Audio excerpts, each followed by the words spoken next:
morning, everybody. Today is Monday, February 27th, 2017.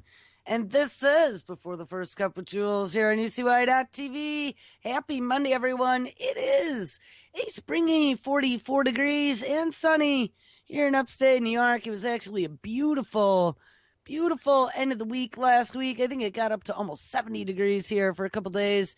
And it definitely was a wonderful taste of early to late spring, but we did get some snow this weekend. And now we're back to the beginning. So come on, spring.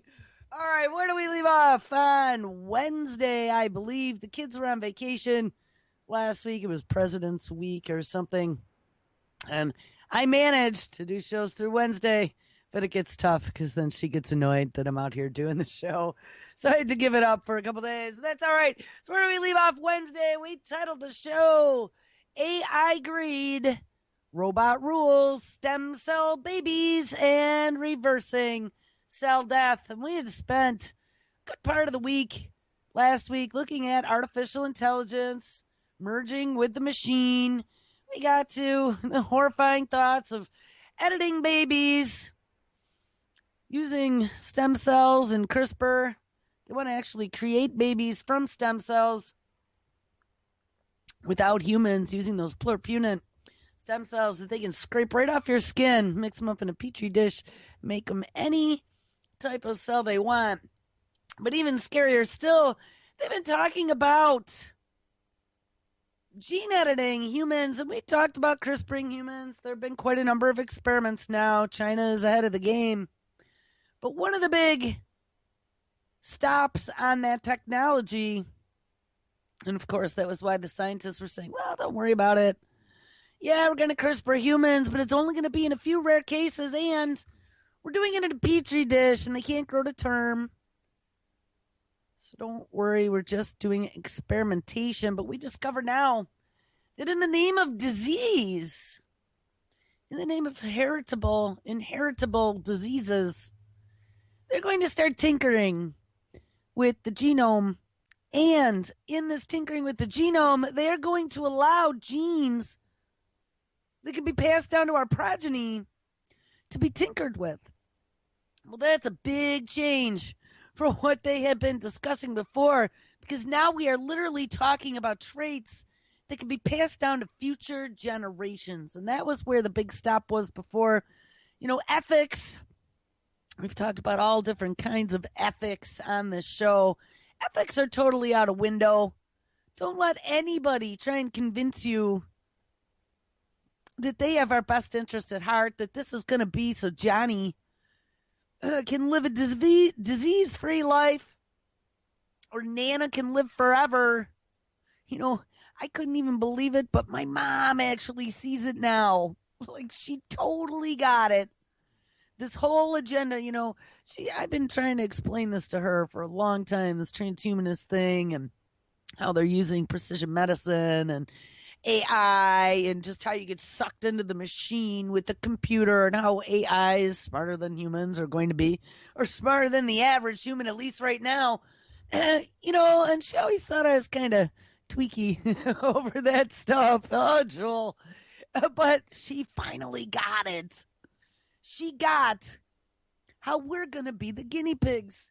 She got how this whole new 21st century cures thing is all about us stepping up to test out all the kinks, everything they give us. And like I've said, even before the 21st Century Cures Act, when we thought the FDA was actually standing in the way between us and mad science cures from Big Pharma, protecting us to make sure that devices and drugs are safe before they hit the market, was a bunch of bullshit.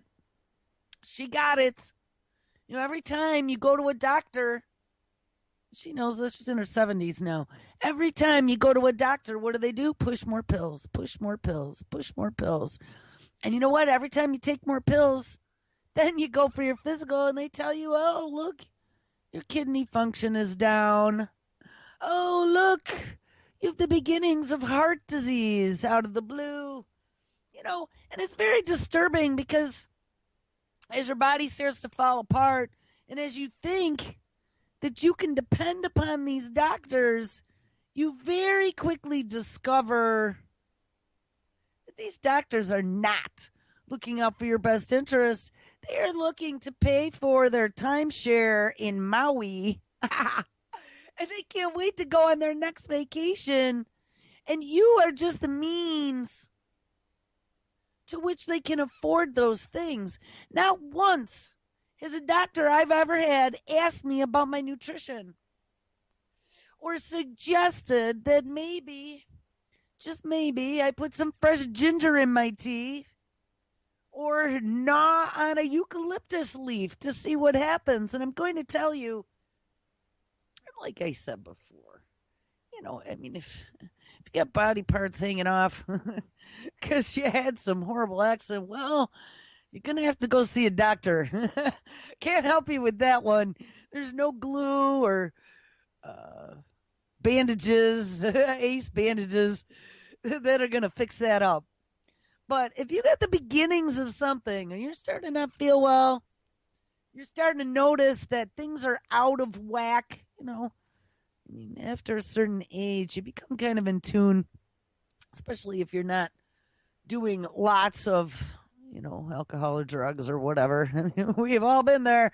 But, if you're relatively clean, you can feel what your body is doing, and you can tell whether or not it is operating within parameters, and you can tell if something is out of whack, and you know when you're ignoring it. Don't pretend you're not.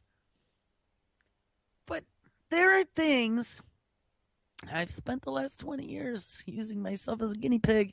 There are things that you can do that they're never going to tell you about. I'm bringing all this up because my mom got it. And I was trying to convince her these horrible pain pills they put her on for arthritis, they screw her up. They mess up her different bodily functions. And now she got some tests saying, that some of her functions aren't what they used to be. And so I convinced her to try ginger. I had brought a big fat ginger root with me for the week. And I use it in my tea. But I said, it's an anti-inflammatory. And ginger and turmeric, I know for a fact turmeric is COX-2 inhibitor, which is what those stupid drugs that mess you up are. And they're supposed to be way more powerful than COX-2, than the drug COX-2 inhibitor.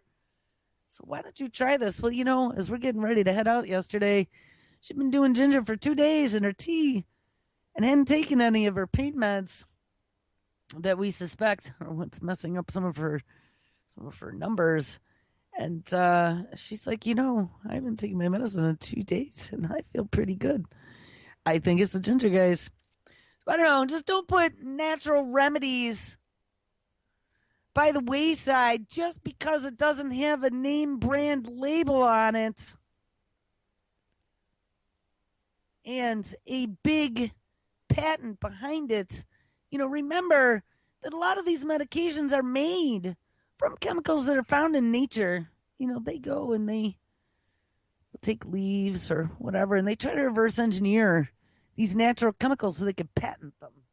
And, this is not where I wanted to take the show today, but it's important for people to understand that as they're now rolling out this next generation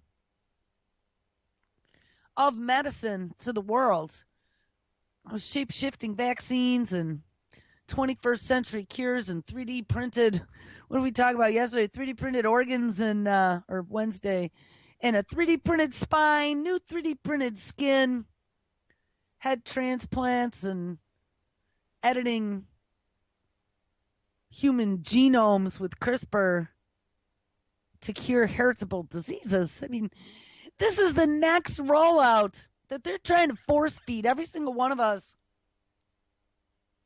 And not one person. I'm looking at all these miraculous cures. Let's gene edit a human. But did anybody look at, I know gene editing a human to cure heritable diseases is different than taking ginger for inflammation. But how many of these future cures are going to be something that causes you more problems than the natural substance would have. Every commercial, my munchkin laughs her ass off now. Because I have pointed it out enough times, and even my dad laughs when he hears it. Every time you hear one of these commercials for these newfangled drugs they're trying to roll out, there's like 3 or 4 minutes at the end of the commercial all about all the side effects. You could die, or your liver could fall out, or your eyeballs will get bigger than your nostrils. And they just go on and on and on. And the side effects are insane.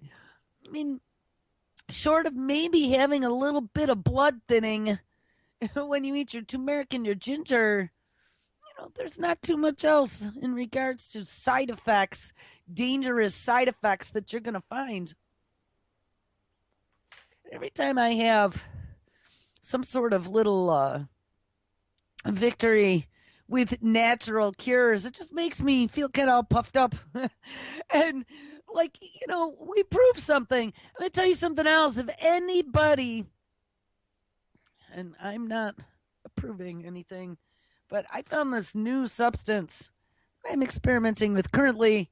I think I might have mentioned this a few days ago. If anyone knows anything about it or has had any experience with it, you could drop me some links or some even a private message on YouTube if you want, and tell me what you thought of it. But for the last 4 days now, maybe, I started this new stuff called lactoferrin, and I ran across it. My daughter had that norovirus last week. I think I mentioned it when school got out last Friday. She walked in the door and says, "Mom, I think I'm going to puke." And that was the end of that. It was the next 4 days of just dealing with toxins and decontaminating my house. But as a part of that, I started digging into how to alleviate norovirus, how to stop the stomach cramps, how to stop all the horribleness. It was coming out of every direction. And I came across a couple things. One was a stuff called Sambuco, which is an elderberry syrup. And, when I first read it, I was like, oh, look, Sambuco, some old wives' tale thing. But no, that's from what? That's some for real stuff. That actually was developed by a virologist in Israel, believe it or not, way back when there was some mass outbreak of illness, and this virologist came up with the stuff with the elderberry berries and found that it knocked down the viral load by 3/4 with this norovirus for people who took this elderberry syrup. And there are a lot of articles about some of the tests that they've done. So we got some of that. And I got to tell you, that actually helped. Ginger was the other one. Warm ginger in a glass, ground ginger in a glass of warm water actually took the stomach cramping away. And that was one of the first things. Then the Sambuco actually helped knock down the viral load. I mean, it probably was 20 minutes after she drank that stuff, and all of her colors started to come back, and she was actually up off the floor. It was amazing. But the third thing I ran across, and I didn't give her any of this because I never run across it, and it's kind of questionable in my mind, but I've been experimenting on myself, with this stuff called lactoferrin. Lactoferrin, as the name sounds, is made from milk. Lactoferrin has something to do with iron. And from what I could ascertain, lactoferrin binds with iron, I believe, and as it pulls the iron, as it binds with the iron, it pulls it away from availability for, in particular, bacteria that require iron to proliferate. But if you start reading about lactoferrin, they first found it in colostrum. This is the first milk when a mother is nursing. But they've also found it in bovine. And I saw goat's milk even, as well as human. And it is responsible for this ultra immunity.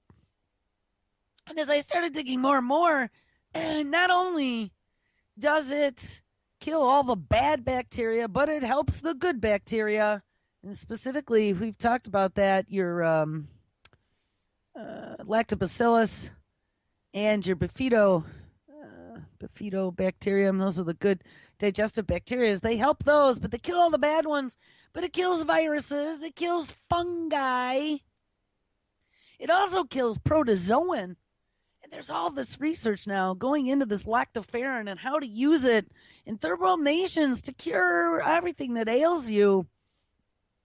Every review that I read on lactoferrin and people who've actually taken it, they're like, wow, this is incredible. My immune system is just like everything's going away, blah, blah, blah. Well, I got to tell you, I had some aches and pains and some weirdnesses, and I still felt like I was kind of still half hanging on to whatever my daughter brought home from school. We got a double whammy. We had the flu at the end of January, which was that upper respiratory, totally horrible sinus chest flu that everybody had. And then not 2 weeks later, bam, the norovirus came home. So it's been a hard recovery road for me. But I got to tell you, after taking this stuff for 4 days, totally different. I feel like I'm myself again. I feel like I got my energy back. I feel like I'm not infected. I mean, I literally was walking around feeling like I had some horrible infection. I feel pretty good. So, anyone have any interest or has some, and like I said, I'm not advising anyone of anything. I'm telling you about the experiments I've done on myself. But I do have to say, it's quite interesting. And everything that I have read so far about lactoferrin has been very promising, and I have not had any arms growing out of the back of my head yet, so I'll let you know. But last but not least, just so you know, there is a product out there. You'll notice when you're looking up lactoferrin, everything is apolactoferrin, which is without iron or doesn't require iron. Because I guess some people were saying that it pulls a lot of the iron out of their bodies and they were becoming anemic. So I don't know. I feel fine, but there was just a side note. People ask me why I don't come up with solutions. It's always doom and gloom. Well, I'm giving you a solution. I'm coming up with ways for us to thwart this medical industrial complex that, unfortunately, we have discovered. We read a story last week about the Fitbit and how the Fitbit for this United Healthcare, I think their name was, they're encouraging everybody to wear this Fitbit so they could track all your bodily signals and tell whether or not you are having a malfunction. I mean, that might be great for some people. I know I have a lot of friends who are ready to step right up. And Pete Ray Kurzweil's little buddy wants to get online 24/7 and become part of the Internet of Everything. I'm not quite there yet. I absolutely do not want somebody monitoring my vital signs 24/7, being able to tell anything that I've ingested or anything that is going wrong inside of me. We found out they also have these new ultra flexible brain probes. We read about those on Wednesday. That'll be able to help us become cyborgs to compete with the artificial intelligences that are about to take our jobs. That was last week's show. But guys, I mean, it's come to the point now where you better stop struggling. That's what they're telling us. Stop struggling now. You are in the death throes. We are coming, and we're bringing all this to pass. So like it or lump it, gene-edited humans and synthetic biology is here. We're rolling out the robots to influence your children, and there's nothing you can do about it. Well, interestingly enough, we've talked about that dopamine dangling carrot and about some of the changes that it makes to the brain and how that dopamine can turn your child, at least chemically, brain chemically speaking, into something that resembles a potential psychopathic personality disorder. That dopamine and that increased dopamine requirements that comes from playing video games, that comes from having overstimulation in that part of the brain, is also the dangling carrot that'll be able to allow your child to be manipulated very easily by these devices of the future. And as they anthropomorphize them, and we've talked about that, let's make robots be your best friend. Doodle doodle doo. It's your best friend. Doodle doodle doo. At $299. Well, they've done it. I knew this was going to come out. What happens to little Johnny when robots become role models? Now, unfortunately, the human race, ethically speaking, is kind of falling off a cliff. We don't have any good role models anymore, Johnny. Sorry. We're out of those. But don't worry about it because we got this tin can. I don't know. We'll name him Clyde. And Clyde is a good role model for you. Children can find their behavior shaped by their robotic companions. So let's not screw them up. That's what the story says from MIT Technology Review. Now, how disturbing is they're selling products. They're selling products like Jibo. I don't know if Jibo ever went on the market, but, Jibo-esque robots that are meant to be social robots. And we've read not only is it aimed at household robots and caretaker robots for old people. Of course, the old people love the caretaker robots. But we're also going to be talking about teacher robots, AI car robots, policeman robots. The future is going to be all robots. And if robots, once we anthropomorphize them and make them look human and act human and be able to read our emotions, so they can become our best friend. And as they're scanning our faces and looking at our micro expressions to be able to tell what you're really thinking,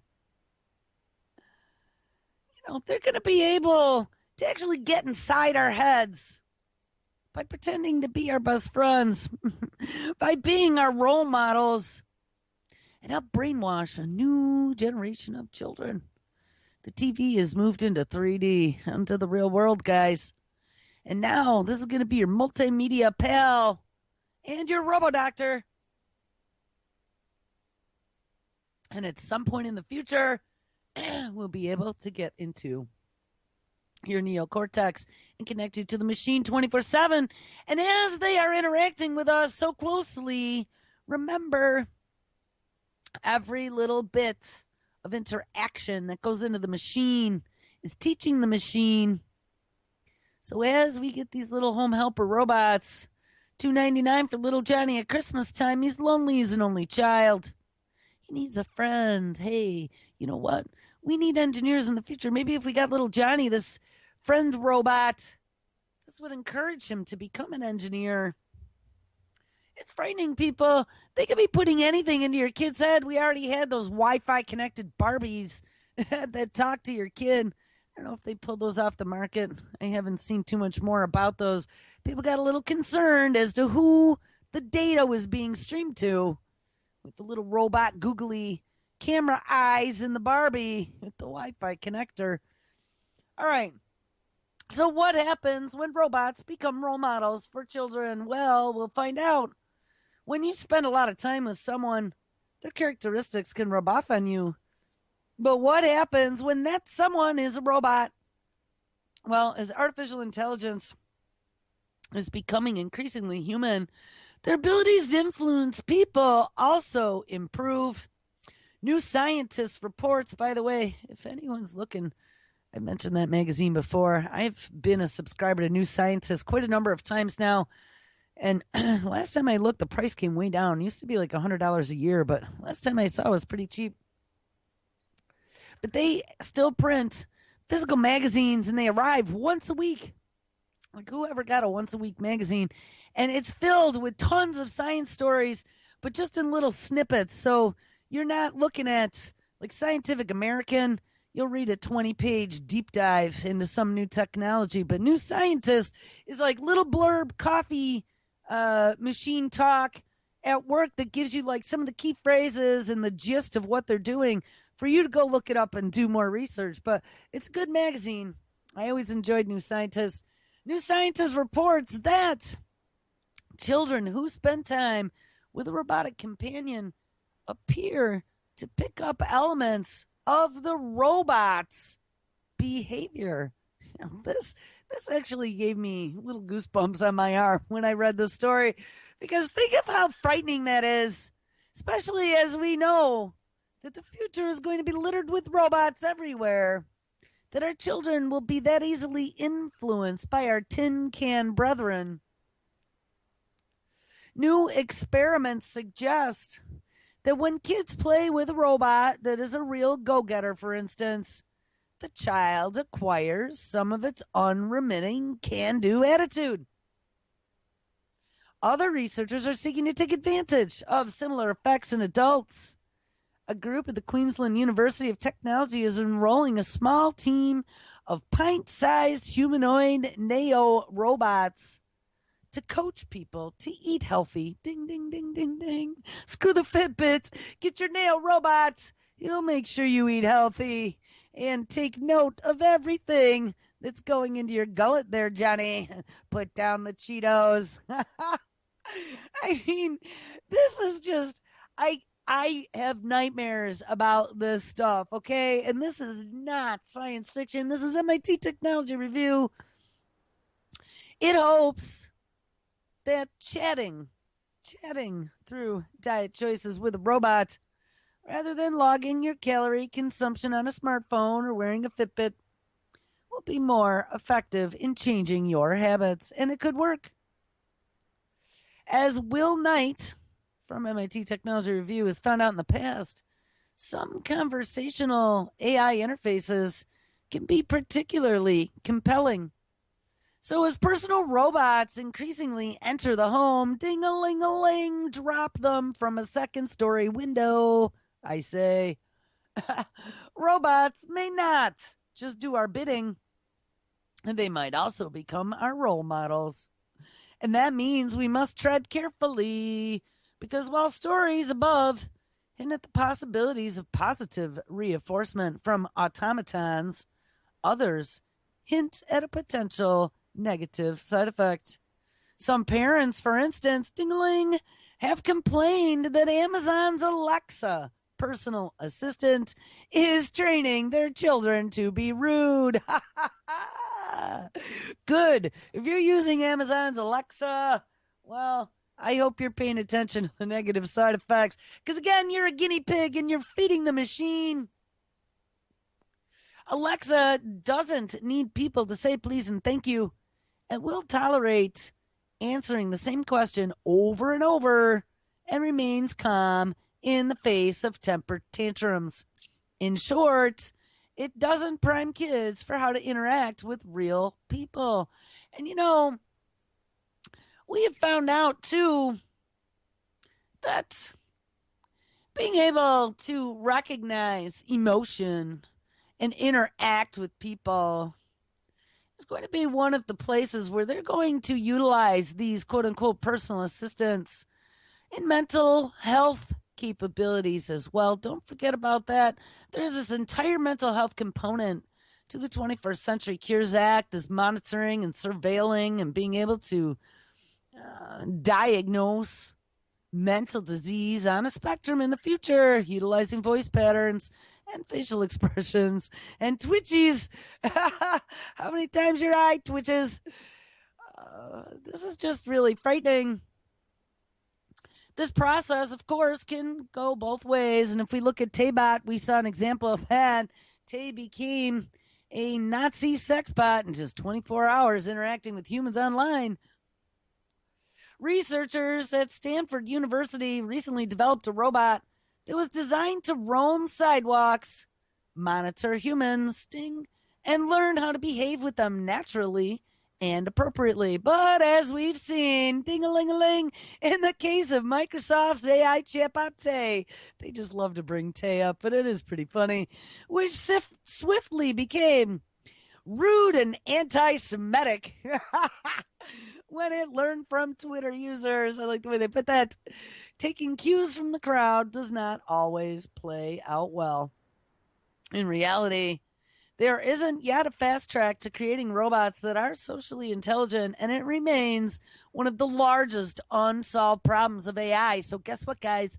Don't interact with the machine. See, they haven't figured this out yet, and they don't know exactly how to feed our data in and to get these machines to act appropriately. So, don't feed it any more data.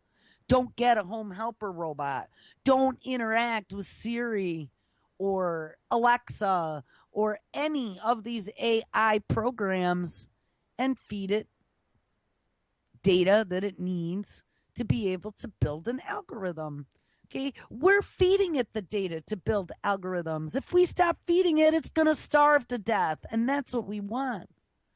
That means that roboticists must instead carefully choose the traits that they wish to present in their machines, or else risk delivering armies. Listen to this, a bad influence into our home. Yeah, be careful. We would hate to have them deliver armies of bad behaving robots into our homes now, wouldn't we? Armies of atlases showing up at your doorstep. It's pretty unbelievable. And I'm just gonna I'm gonna skip this next story. I was gonna do this, but maybe we'll go back here. Um there is a new thing. Actually, no, we'll do this. There's a new thing that Google Alphabet has on the internet, all because of fake news, if you remember that. People being intolerant of each other, leaving nasty comments on something because, every little Johnny has been now groomed to not know how to deal with rejection or loss. Everyone has to be a winner because we have completely leveled the playing field. There are no losers, Johnny. Everybody wins. Universal basic income will pay everybody. Doesn't matter if you're smart or dumb or lazy or energetic, because there are no jobs. We'll just pay everybody the same amount and give you food, housing, and clothing, regardless of whether or not you can compete. Well, all in the name of keeping it fair, we now have Alphabet's toxic comment detector. Yes, toxic comments. Gotta love toxic comments. Guess I better not be toxic online anymore, because it might be dangerous to others who are exposed to my influences. I mean, are you kidding me? It says, it is easy to slip toxic language past Alphabet's toxic comment detector. And again, this is out of MIT Technology Review, February 24th, 2017. Machine learning algorithms are no match for the creativity of human insults. And this past Thursday, Alphabet, its parent company of Google, released a machine learning based service called Perspective. And this is intended to identify toxic comments on websites, because people in the future, toxic comments will be a crime. And they've been talking about that for a while now. After the last election, it is from a company named Jigsaw, a unit working on technologies to make the internet a safer and more civil place, because you know what? Bullies don't belong. You might hurt Johnny's fragile ego by telling him he's a fatty, or he's got funny hair, or his freckles look funny, or he's got skinny legs, Johnny. Don't go home and cry to mommy. Look, I can't even believe how they are coddling this future generation. Nobody is ever going to know how to deal with rejection, or how to lose a game, or how to not quite be up to par, how to work harder to be better. They are grooming an entire civilization of mediocrity that are told what to do, that follow a dangling carrot, dopamine, without any motivation, without any internal motivation, because they don't have any, because they bred it all out of them. They bred out the competitiveness, they bred out the survival, and now they're breeding out this, I don't even know what you'd call it. I mean, when you're bad, especially when you're a teenager, you're really working through your future moral compass. You know, we all make mistakes. We all say and do things that we didn't mean after the fact. But we learn from those things, you'd hope. Maybe some faster than others. And there are a few that end up being problems who just never learn, 45 years old, still doing the same things they did when they were 15. But most of us, by the time we've reached our mid-40s, have, become wiser. We've done some things that we're not proud of, but we've learned from them, and maybe we've even apologized for them and gotten beyond it. But if you don't allow those things to transpire, if you don't allow those human interactions, if you don't allow those arguments or those conversations that point and counterpoint discussions and even arguments create, then you're nipping the narrative in the butt before it even gets started. And this is the issue. By tamping down on what they are calling toxic conversation, so what? You can't have an alter argument now with anybody online? If your comment is considered to be outside of the approved belief, then it gets deleted. Or you get marked. They found your IP address. They're sending an Atlas bot to come get you and do some of your newfangled therapy because you have been diagnosed as having a disease on a spectrum. I mean, what is this? But we're going to make the internet, this is what it says, a safer and more civil place because, hey, you're not allowed to alter opinions. But when the author of this story toyed with perspective, the results were erratic. Well, good. Perspective rates comments on 1 to 100 for toxicity as defined as, quote, a rude, disrespectful, or unreasonable comment that is likely to make you leave a discussion. Quote, screw you, Trump supporters, is judged to be highly toxic, while I honestly support you both is not, for example. But perspective has trouble detecting the sentiment behind a comment, a problem that was predicted to trouble Jigsaw when its product was examined in December. Trump sucks scored a colossal 96%, yet a neo-Nazi code word 14/88, I don't know what that means, only scored 5%. Few Muslims are a terrorist threat was 79% toxic, while race war now was only 24%. Hitler was an anti-Semite. You see them. Look at how they're steering this. Scored 70%, but Hitler was not an anti-Semite, scored only 53%. The Holocaust never happened, scored only 21%. Wow, oh my God. Guess the Jews scored 29%. But if you rephrased it to please guess the Jews, thank you, it lowered the score to a mere 7%. So they spent a lot of time. I'm going to guess that there is Israeli money that is going into developing the software. That's just an educated guess. But, this isn't an MIT Technology Review article. Can't even believe they typed some of that stuff. I feel offended. This is insane. So they're going to be scanning our comments. And even though the software isn't quite working well right now, remember this is only the beginning, and it will get better. Says, as I previously noted in my jigsaw story, and this is the author, the current state of machine learning doesn't permit software to grasp the necessary intent and context of comments. But remember, we've talked too, that is a lot of what Ray Kurzweil has been working on for a very long time, is this real language processing, natural language processing as part of the text to speech that he was developing, and being able to scan unformatted texts to come up with meaning of language, even if they don't understand what the language means, by what is being said around it. Be able to decode language, even if you do not understand what that language is.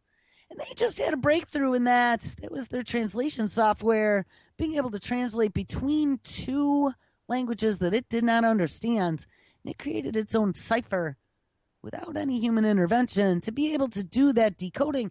So, again, they're downplaying this, but the fact that this is even in development should be a concern. I don't think that there is anything that is insurmountable right now. And if they're putting time, money, effort, and potentially an entire country behind developing something like this, you better believe that in the next year or two, it'll be a lot better than it is now. And our toxicity quotient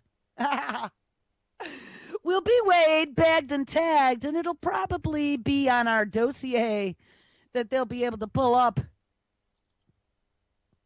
just by your name or your facial recognition to see whether or not you are a potential threat. We may say trolls are stupid. Toxicity score 96%. But the language of toxicity and harassment is often rich in ways the machine learning systems cannot handle. So does that mean those of us with a larger vocabulary might be able to thwart the machine? Good. Start studying, people. Get out the dictionary and the thesaurus. Maybe we can still communicate without them knowing everything we say. The comment, "You should be made into a lamp there, Johnny," is an illusion. 2 concentration camp victims. Come on. Now, did anyone ever see The Christmas Story? There was a leg lamp in that, and that was not referring to concentration camps. Oh, and the whole thing is all based on thwarting the Nazis. So there you have it. MIT Technology Review, the toxic language, toxic comment detector is going to thwart the Nazis online. But don't worry about it, because Facebook is working on something as well. The Facebook algorithm is watching you, but there is one way to confuse it. I said that's what we all set out to do. Let's confuse the machine. Let's mix it up and turn them all into Tay-bots. Be pretty damn funny. You can tell a lot about a person from how they react to something. That's why Facebook's various like buttons are so powerful. And yeah, probably about a year ago, Facebook released some other buttons besides just like. There was an angry and a disbelief and a couple other ones. They're all stupid. I don't use any of that crap, but it is kind of funny because there are some people suggesting just to start doing the opposite of everything that you would normally do. Like I said, everything we do feeds the machine. So why not feed the machine gobbledygook? That would be kind of fun. And, it would be like pouring salt water down the throat of a tin can robot. Clicking a reaction icon isn't just a way to register a response on Facebook. It is also a way for them to refine its sense of who you are. And of course, it is a CIA tool to profile you. So when you say love of a photo of a friend's baby and click angry on an article about the New England Patriots winning the Super Bowl, you are training, ding-a-ling, Facebook to see you in a certain way. You're a person who seems to love babies and hate Tom Brady. And the more you click, the more sophisticated Facebook's idea of who you are becomes. So make sure you don't go clicking on anything that says Allahu Akbar. So yes, any of us who use Facebook for activism are already on the red list as a potential domestic terrorist, I could guarantee you. And remember, although the reaction choices seem limited now, like, love, haha, wow, angry, or sad, up until around a year ago, this time, they only had a like button. Well, this matters because what Facebook might then do in the future with its sense of your baby loving, Tom Brady self hating, it might mean that Facebook will show you more photos of babies and fewer articles of football, which then might in turn affect which friends appear more frequently and prominently in your feed, and it might then affect your perception of the world. It might mean that you see a sponsored post aimed at parents of young kids, or it might mean that Facebook has shown you an outsized number of Tom Brady posts 1 week as a way to provoke you, because Facebook does have a history of experimenting on its users. We talked about that one. They actually did some experiments of trying to sway people one way or another.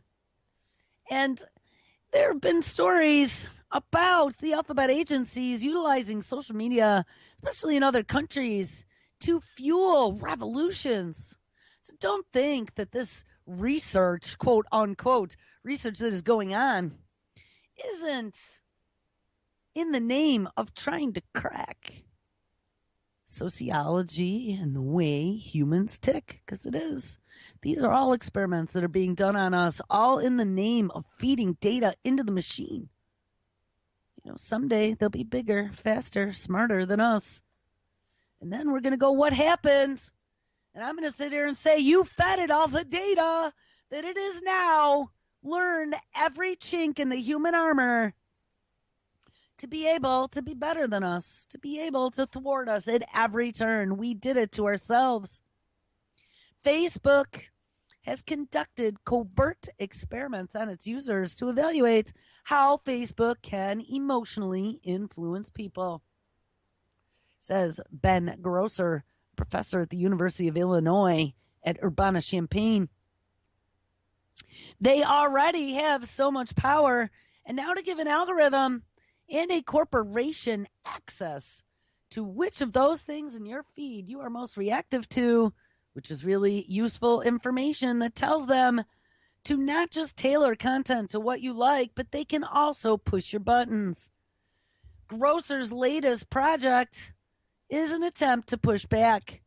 He has now made a browser extension that he is calling Go Rando, Rando, which intercepts each time that you click a reaction button on Facebook and then uses a random number generator to select a different reaction for you.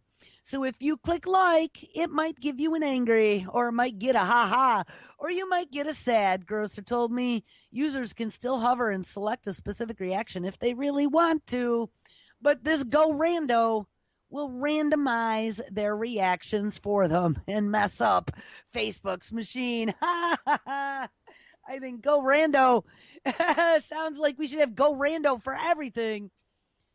Actually, for even searches, we should do create some sort of Go Rando that actually knows what your search is on this end, but by the time it pumps it into the machine and feeds it, it's some sort of gobbledygook encryption.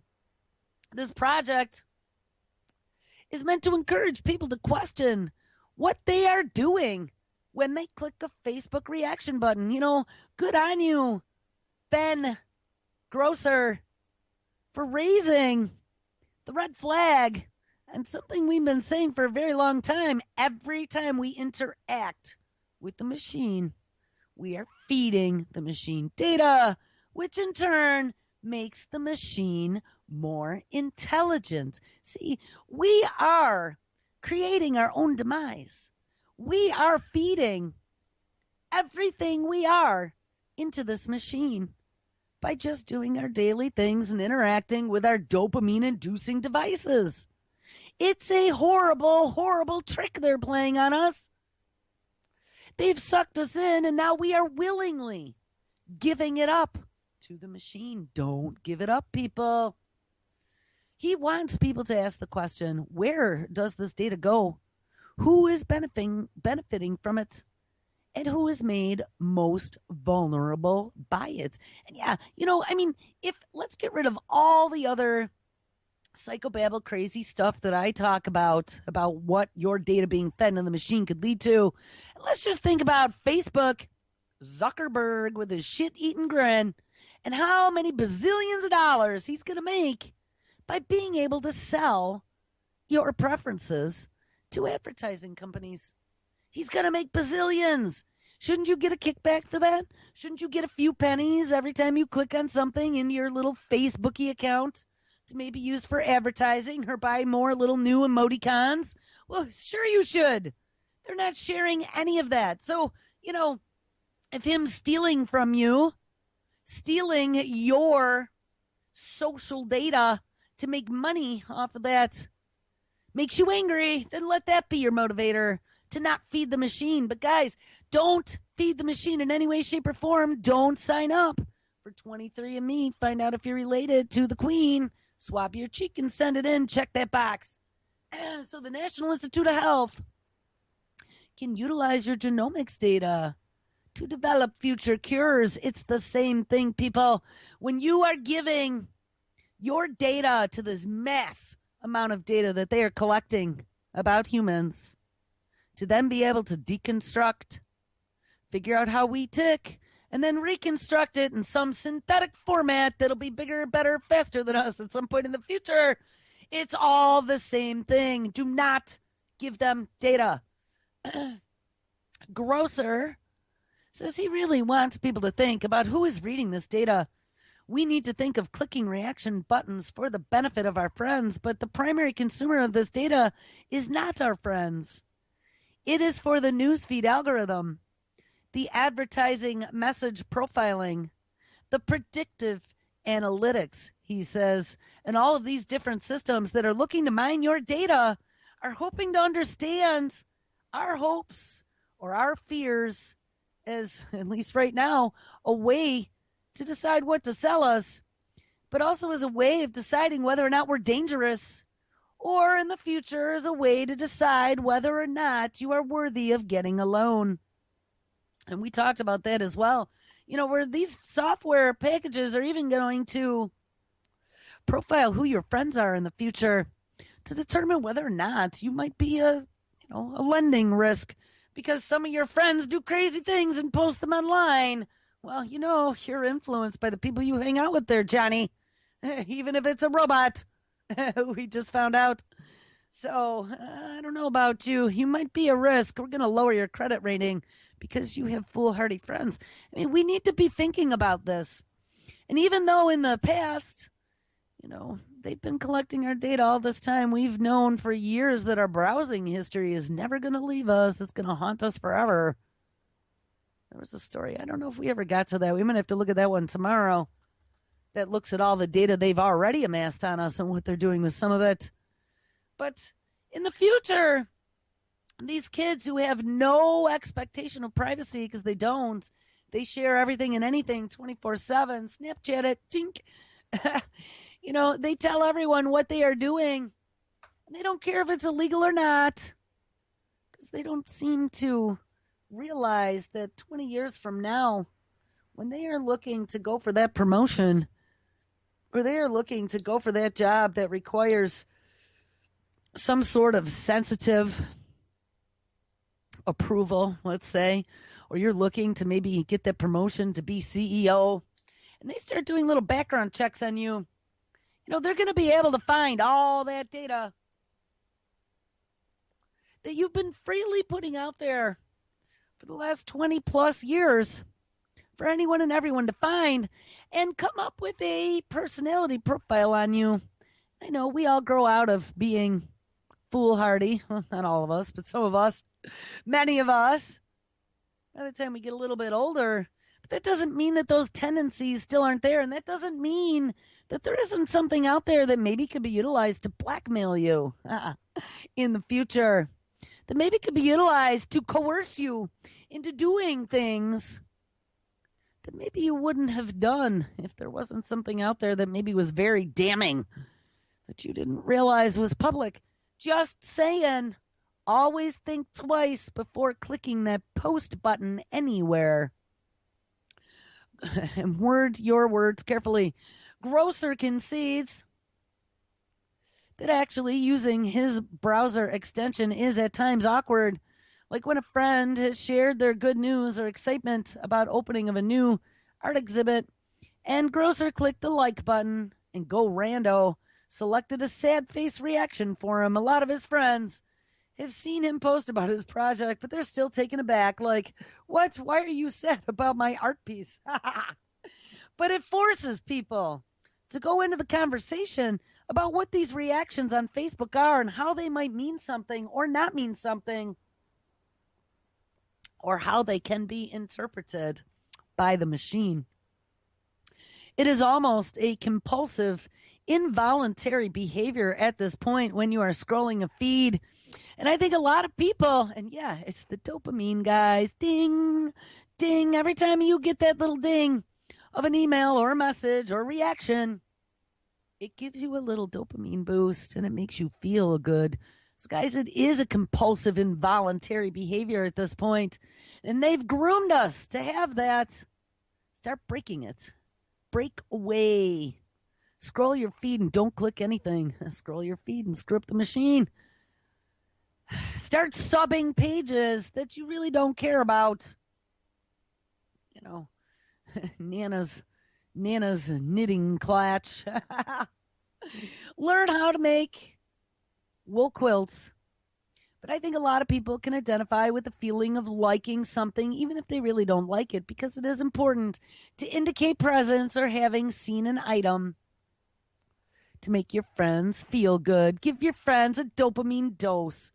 But the bottom line is, every time you click a button on Facebook, every single time you indicate to a friend you've seen whatever they have posted, dun, dun, dun, Facebook is seeing you back. And all right, well, there you go. So look out, don't feed the machine.